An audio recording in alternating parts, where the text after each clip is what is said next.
4 flips to the majority, and 2 of those 4 toss-ups already have candidates with documented structural problems. That's the math before a single general election poll drops. This is Senate Pickup Watch. 2 forecasting models went on the record this week, and we're stress testing whether they're measuring the races or just measuring the same soft red state numbers twice. From 270 to win. The U.S. Senate has 53 Republicans and 47 Democrats, including 2 independents.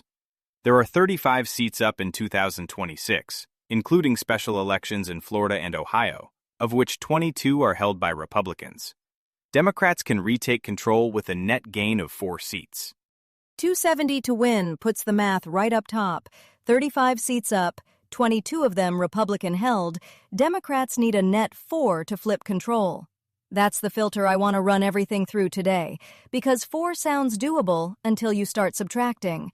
Of the toss-ups on that map, how many already have a candidate with a documented structural problem? Maine's 1. Nebraska's 1. So you're too short before a single general election poll drops. And that's where I get nervous, because the map counts Nebraska as a Republican hold by default. That only changes if the field is actually clear for Osborne. It doesn't change on its own. Notice the footnote, too. Independent ratings for Montana and Nebraska only, and they make you pick how to count the independent. The map itself doesn't know what to do with a guy who isn't running as a Democrat. That tells you something. Right. The consensus snapshot's dated June 11, so we're looking at a still frame of a map that's still being drawn, with candidates still entering in places like New Hampshire. Which is my whole point about the surprise pickup. The net 4 path almost certainly runs through one state the party's written off, and on June 11th, we don't yet know which seat that is. From Logan Phillips at Race to the WH. In 2026, Democrats' best 2 offensive opportunities are in Maine and North Carolina. They'll also be competitive in Ohio now that Senator Sherrod Brown decided to run against appointed Senator and former Lieutenant Governor John Husted for the seat. The same is true in Alaska now that Congresswoman Mary Peltola, who won the state in 2022, is running for the Senate. So this is the second model on the record today, after the 270 to win map we just hit. Race to the WH runs 50,000 sims a day, and they list their inputs out loud. Polling, historic trends, candidate quality, fundraising. And the headline math is the same, 4-seat climb. Republicans are sitting at 53, so Democrats need to flip 4 to get to 51. Here's what I want to poke at. They've got a line item called candidate quality. That's almost certainly built for a normal D versus R matchup. So how does it score Osborne, an independent whose whole pitch is building a coalition across the partisan line? Right, and they brag about predicting the majority 3 cycles running. Fine. But a model trained on standard partisan races has no obvious slot for a guy who refuses the label. Which means the more interesting input is the clean one, fundraising. That's a hard number. When Osborne's next FEC filing lands, that variable actually moves the projection. That's the date I'd put on the calendar. They're telling you fundraising feeds the sim daily, so the filing isn't just accountability, it literally nudges the seat. And they lean on the midterm tailwind. The party out of the White House gains seats. True, historically. But a tailwind doesn't pick which 4 seats.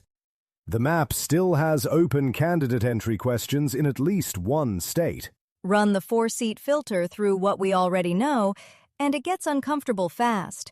Maine's got a candidate with a party consolidation problem. Nebraska's a default GOP hold unless the field clears. That's 2 of your 4 wobbling before a single general poll. And if both this model and 270 to win are leaning on the same thin polling, their agreement doesn't validate anything. They could just share the same soft input. Here's Citizens Count. The New Hampshire primary for U.S. Senate is September 8, 2026. The list below includes candidates who filed a statement of candidacy with the Federal Election Commission and received coverage from New Hampshire news outlets. The official candidate filing period in New Hampshire will not open until June 2026.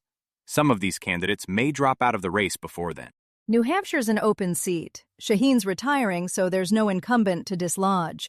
That's the rare kind of pickup map that should excite Democrats, except the calendar's working against anybody new. The official filing period doesn't even open until June 2026, and the primary's September 8th. That's a brutally short general election runway for any challenger who isn't already a household name in the state. And look at the Democratic list. David Jarvis, a self-described lesser-known candidate. Karishma Manzoor, a medical scientist. No statewide brand yet. The field still feels very unfinished, which is exactly why I keep saying the surprise pickup exists. We just don't know the state. New Hampshire still has open candidate entry. The field isn't set, and that uncertainty is the story right now.